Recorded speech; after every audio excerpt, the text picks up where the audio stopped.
سچ کا قافلہ کہتے ہیں صدیوں پہلے ایک ایسی سلطنت تھی جسے لوگ سناٹے کی سلطنت کہا کرتے تھے۔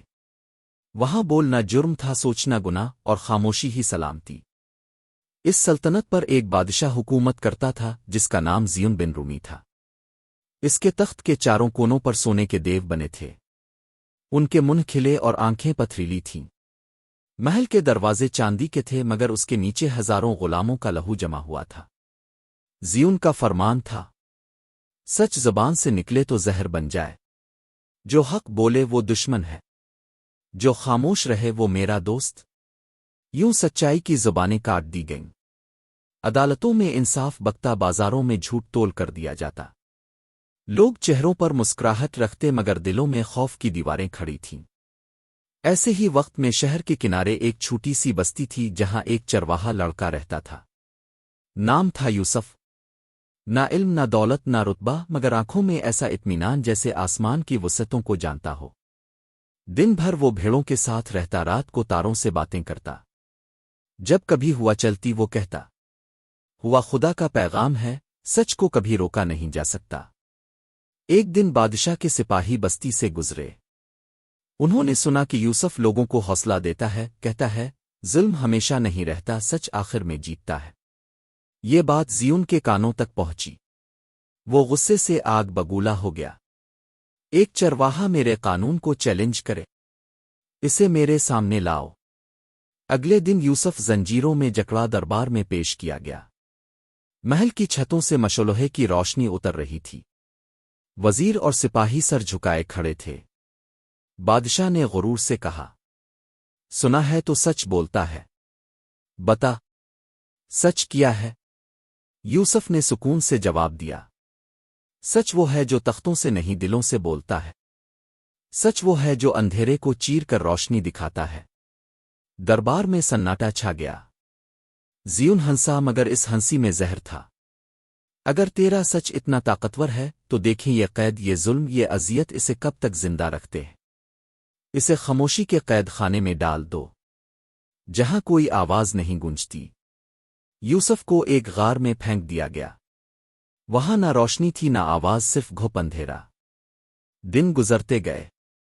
سپاہی سوچتے اب تک وہ پاگل ہو گیا ہوگا، مگر جب دروازہ کھولا گیا تو اندر یوسف بیٹھا مسکرا رہا تھا۔ بادشاہ کے درباری حیران رہ گئے۔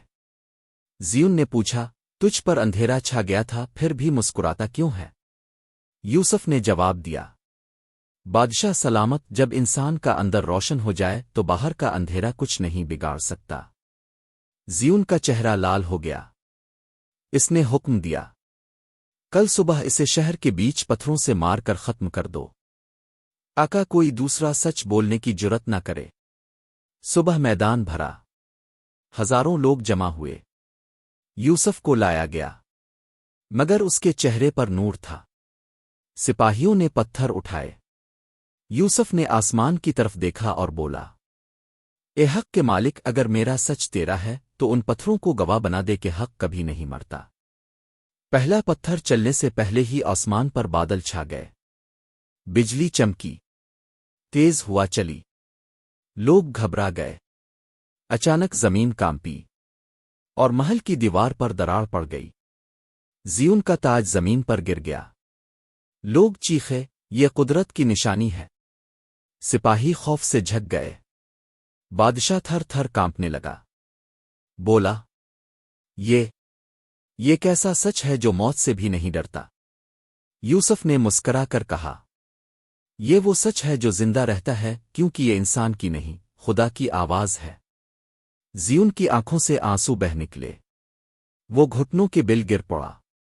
مجھے معاف کر دے اے سچے خدا کے بندے، میں نے غرور میں سب کچھ کھو دیا۔ یوسف نے ہاتھ اٹھایا اور کہا، جو سچ جان لیتا ہے وہ کبھی ہارا نہیں۔ بادشاہی دلوں میں ہوتی ہے، تختوں پر نہیں۔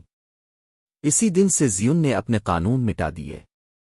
اس نے اپنے محل کے دروازے کھول دیے، غلاموں کو آزاد کیا اور بستی کے مرکز میں لکھوایا، سچ کو قید نہیں کیا جا سکتا۔